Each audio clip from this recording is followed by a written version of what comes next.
There's no feeling more intense than starting over. If you deleted your homework the day before it was due, as I have, or if you left your wallet at home and you have to go back after spending an hour in the commute. If you won some money at the casino and then put all your winnings on red but it came up black. If you got your best shirt dry cleaned before a wedding and then immediately dropped food on it. If you won an argument with a friend and then later discovered that they just returned to their original view. Starting over is harder than starting up. If you're not ready for that, like if you've already had a bad day, then what you're about to go through might be too much. Feel free to go away and come back. I'll be here. Alright, thanks for coming with me on this trip. I'll understand if you have to take a break at any point. Just find a safe place to stop and quit the game. And don't worry, I'll save your progress, always. Even your mistakes. This game is a homage to a free game that came out in 2002, titled Sexy Hiking. The author of that game was Jazuo, a mysterious Czech designer who was known at the time as the father of B games. And B games are rough assemblages of found objects. Designers slap them together very quickly and freely, and they're often too rough and unfriendly to gain much of a following. They're built more for the joy of building them than as polished products. In a certain way, Sexy Hiking is the perfect embodiment of a B game. It's built almost entirely out of found and recycled parts, and it's one of the most unusual and unfriendly games of its time. In it, your task is simply to drag yourself up a mountain with a hammer. And that act of climbing, in the digital world or in real life, has certain essential properties that give the game its flavor. No amount of forward progress is guaranteed. Some cliffs are too sheer or too slippery. And the player is constantly, unremittingly in danger of falling and losing everything. Anyway, when you start Sexy Hiking, you're standing next to this dead tree that blocks the way to the entire rest of the game. It might take you an hour to get over that tree, and a lot of people never got past it. You prod and you poke at it, exploring the limits of your reach and your strength, trying to find a way up and over. And there's a sense of truth in that lack of compromise. Most obstacles in video game worlds are fake. You can be completely confident in your ability to get through them once you have the correct method or the correct equipment or just by spending enough time. In that sense, every pixelated obstacle in Sexy Hiking is real. The obstacles in Sexy Hiking are unyielding, and that makes the game uniquely frustrating. But I'm not sure Jazuo intended to make a frustrating game. The frustration is just essential to the act of climbing, and it's authentic to the process of building a game about climbing. A funny thing happened to me as I was building this mountain. I'd have an idea for a new obstacle, and I'd build it, test it, and it would usually turn out to be unreasonably hard. But I couldn't bring myself to make it easier. It already felt like my inability to get past the new obstacle was my fault as a player rather than as a builder. Imaginary mountains build themselves from our efforts to climb them, and it's our repeated attempts to reach the summit that turns those mountains into something real. When you're building a video game world, you're building with ideas, and that can be like working with quickset cement. You mold your ideas into a certain shape that can be played with, and in the process of playing with them, they begin to harden and set until they're immutable, like rock. And at that point, you can't change the world, not without breaking it into pieces and starting fresh with new ideas. For years now, people have been predicting that games would soon be made out of prefabricated objects, bought in a store and assembled into a world. And for the most part, that hasn't happened, because the objects in the stores are trash. I don't mean they look bad or that they're badly made, although a lot of them are. I mean they're trash in the way that food becomes trash as soon as you put it in the sink. Things are made to be consumed and used in a certain context, and once the moment is gone, they transform into garbage. In the context of technology, those moments pass by in seconds. Over time, we've poured more and more refuse into this vast digital landfill that we call the internet. It now vastly outnumbers and outweighs the things that are fresh and untainted and unused. When everything around us is cultural trash, trash becomes the new medium, the lingua franca of the digital age. And you can build culture out of trash, but only trash culture. B games B movies, B music, B philosophy. Maybe this is what digital culture is. A monstrous mountain of trash, the ash heap of creativity's fountain. A landfill with everything we ever thought of in it. Grand, infinite, and unsorted. There's 3D models of breakfast, Gen X's fanfic novels, scan magazines, green screen Shia LaBeouf, banned snuff scenes on LiveLeak. Facebook's got lifelike bots with unbranded adverts and candid shots of Kanye and Taylor Swift mashups, car crash epic failed GIFs, Russian dashcam vids, discussions of McRibs, discarded, forgotten, unrecycled, muddled, rotten, untitled. Everything's fresh for about 6 seconds, until some newer thing beckons, and we hit refresh. And there's years of persevering, disappearing into the pile, out of style, out of sight. In this context, it's tempting to make friendly content that's gentle, that lets you churn through it but not earn it. Why make something demanding if it just gets piled up in the landfill, filed in with the bland things?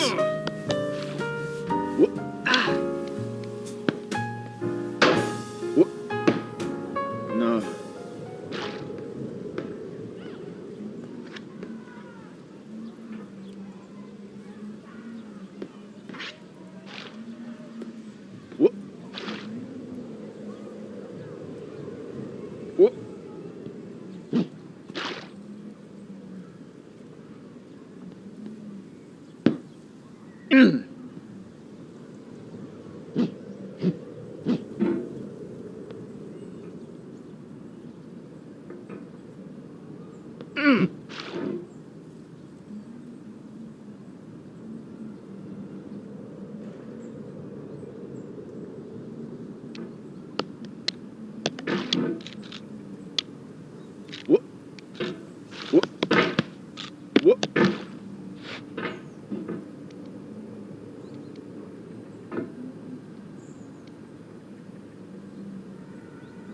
When games were new, they wanted a lot from you.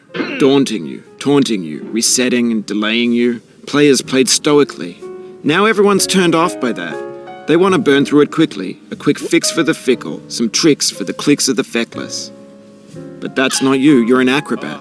You could swallow a baseball bat. Now I know, most likely you're watching this on YouTube or Twitch, while some dude with 10 million views does it for you. Like a baby bird being fed chewed up food. That's culture too.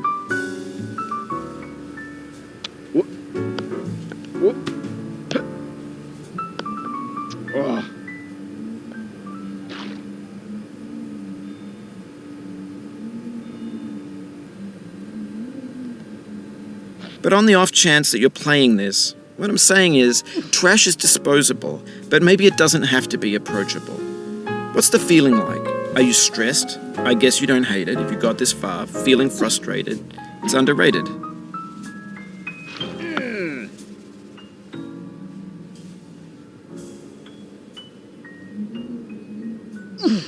Oh, you just lost a lot of progress. That's a deep frustration, a real punch in the gut. No. Oof, sorry about that.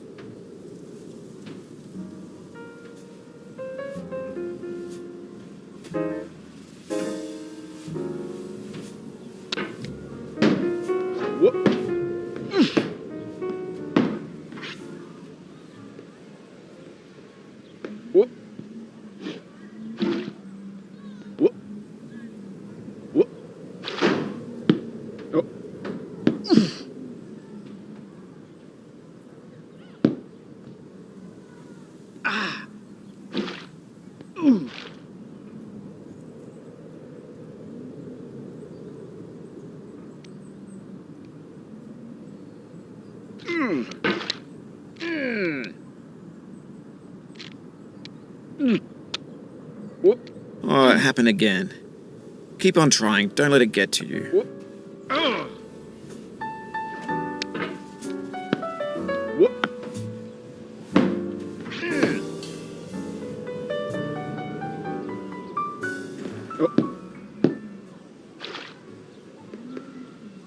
This thing that we call failure is not the falling down, but the staying down. Mary Pickford.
Get nasty over, boy.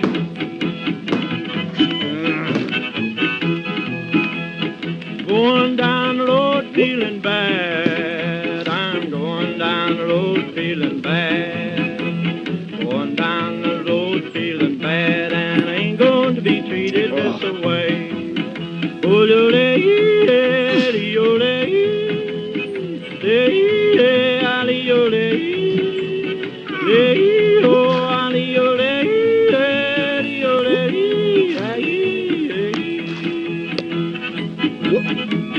Play them blues up, boy, play.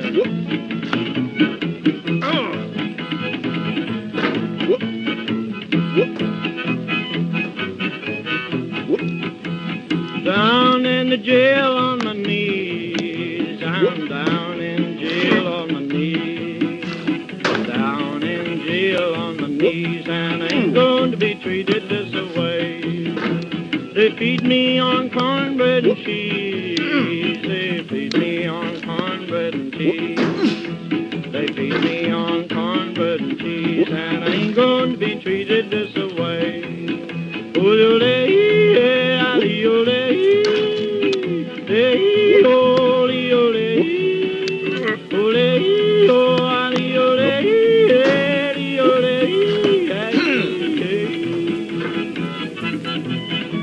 Let's go to town, boys. Hey, buddy. Oh, no, no.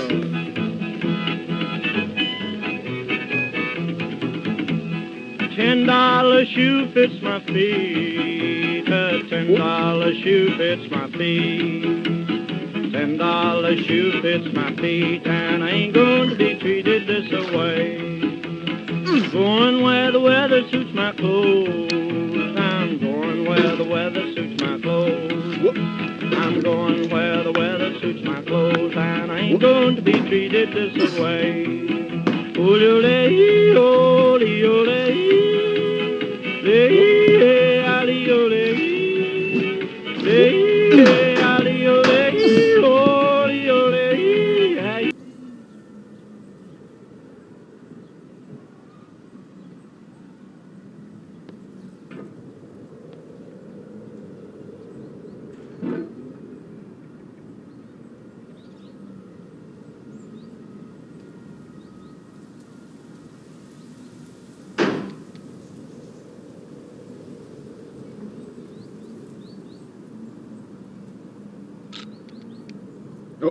The soul would have no rainbow, had the eyes no tears.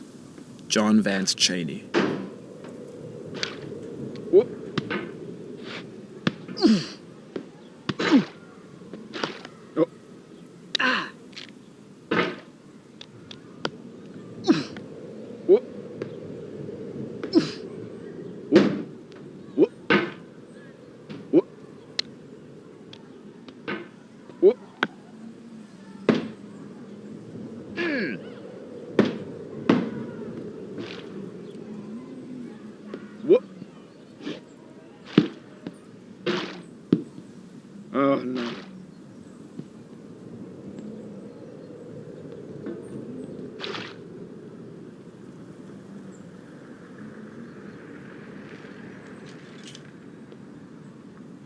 The pain I feel now is the happiness I had before.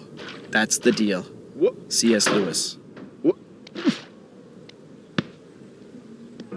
What?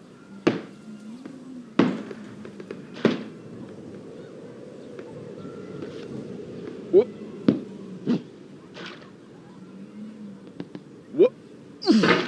I feel within me a peace above all earthly dignities, a still and quiet conscience. William Shakespeare. What? What? What? What?